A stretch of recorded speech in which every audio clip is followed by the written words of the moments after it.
मनुष्य को देखकर कोई भी डॉट्स कनेक्ट नहीं कर सकता है। किसी ना किसी चीज़ में हमें विश्वास रखना पड़ेगा। हम नहीं कह सकते हैं कि आज जो चीज़ें हो रही हैं वो कल क्या होगी, बट हम कल ये कह सकेंगे कि आज जो जो चीज़ें पीछे हुई हैं उन सबका कनेक्शन कुछ ना कुछ फ्यूचर में ज़रूर होगा। तो हमें इस स्टेज पर हमें या तो अपने भाग्य पर, या तो अपने कर्मों पर, या तो अपने गट्स पर या ट्रस्ट पर, किसी न किसी एक चीज का ट्रस्ट लेकर ही कोई ना कोई काम करना चाहिए और बहुत ही लॉयल्टी से करना चाहिए। मेरी दूसरी स्टोरी है लव एंड लॉस के बारे में। मैं बहुत लकी हूं कि वॉज और मैं वॉज एक छोटा सा interview was Steve was Naik जो थी वो स्टीव जॉब्स की फ्रेंड थी। जब स्टीव जॉब 13 ईयर्स के थे तो वो 18 ईयर्स की थी और दोनों फ्रेंड्स थे। और उन दोनों ने ही सबसे पहले गैरेज से एक एप्पल कंपनी की एप्पल कंपनी को स्टार्ट किया था। वो दोनों फ्रेंड्स थे और बेस्ट फ्रेंड थे। वॉज तो सर कहते हैं कि वॉज और मैंने एप्पल कंपनी की शुरुआत गैरेज से की थी। आज 10 साल के बाद ये कंपनी जो है 2 लोगों से 4,000 लोगों की बन गई है और ये कंपनी जीरो से $200 मिलियन की कंपनी बन गई है। अभी अभी मैंने मैकेंटो लॉन्च किया ही था। अब हम लोग ने ये डिसीजन लिया कि हमारी कंपनी को कुछ अच्छे इंजीनियर्स और अच्छे टेक्निकल्स की जरूरत है जिससे हमारी कंपनी को बहुत आगे तक ले जाए।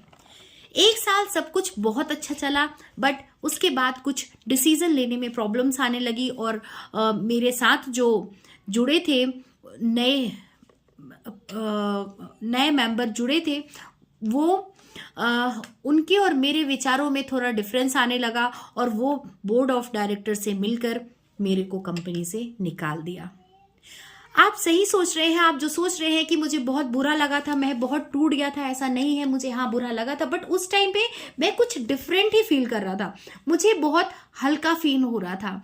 मुझे एप्पल कंपनी या इतनी बड़ी कंपनी का भार जो मेरे सर पे था उससे मुझे रिलैक्स मिल रहा था।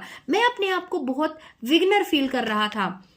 बट मेरे अंदर जो एक खास बात थी कि मैं अपने काम से प्यार करता था। मुझे ऐसा रियलाइज हुआ कि मैं अभी भी अपने काम के प्रति पैशनेट हूँ। में अभी भी पैशन है कि कुछ मैं नया कर सकता हूँ। तो मैं फिर से अपने काम में जुट गया और मैंने पिक्सर और नेक्स्ट कंपनी बनाया। पिक्सर कंपनी और नेक्स्ट कंपनी बहुत ही अच्छा कर रही थी। पिक्सर कंपनी जो है वो दुनिया की फर्स्ट एनिमेटेड वीडियो इसी के द्वारा बनाई गई थी। आज के समय में ये दुनिया का सबसे सफल एनिमेटेड स्टूडियो है।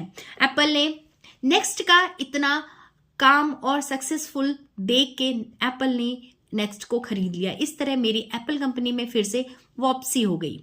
तो यहां पर मैं पूरे विश्वास के साथ कह सकता हूं कि अगर मुझे एप्पल से निकाला नहीं होता तो मैं नेक्स्ट और पिक्सर जैसे सुपर सफल पीरियड में, सक्सेसफुल पीरियड में मेरा एंटर ही नहीं होता।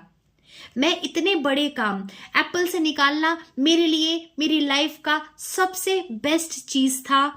बहुत जैसे कि किसी को कोई बीमारी हो जाती है, दर्द होता है, भार लगता है तो उसको कड़वी दवाई दी जाती है। मेरी लाइफ में एप्पल से निकलना मेरे इतने अच्छे ड्रीम कंपनी से मेरा निकलना मेरे लिए एक कड़वी दवाई जैसी थी, जिसकी वजह से मैंने नेक्स्ट और पिक्सर जैसी बड़ी कंपनियां मैंने खड़ी की। मेरे विचारों में एक मरीज को जैसे दवा की जरूरत होती है, मैंने उस रिजेक्शन को उस तरह से एक्सेप्ट किया। कभी कभी जिंदगी आपको इस तरह की ठोकर मारती है कि आगे चलकर आप बहुत स्ट्रांग हो जाते हैं। बस वहां पर चीजों की जरूरत होती है कि आप विश्वास मत खोइए। जितना आप रिलेशनशिप में सीरियस होते हैं, प्यार को जानना चाहते हैं, उतना ही आप अपने काम को जानिए, अपने पैशन को जानिए। आप किस चीज में अट्रैक्ट होते हैं, किस चीज में अच्छा कर सकते हैं, उस चीज को अपने अंदर से खोजिए और उससे प्यार करिए, उससे लग जाइए, क्योंकि आपका काम आपकी जिंदगी का एक बहुत ही बड़ा हिस्सा होता है और वास्तविक रूप में वो करने से संतुष्टि भी बहुत मिलती है। और बड़ा काम का सिर्फ एक ही तरीका है कि आप वो करें जो आप पसंद करते हैं। अभी नहीं मिला है वो काम तो उस काम को ढूंढिए और उसको करिए। जैसे आप रिलेशनशिप का ख्याल रखते हैं वैसे ही इन सब का ख्याल रखते हैं। अगली स्टोरी जो होगी वो नेक्स्ट वीडियो में।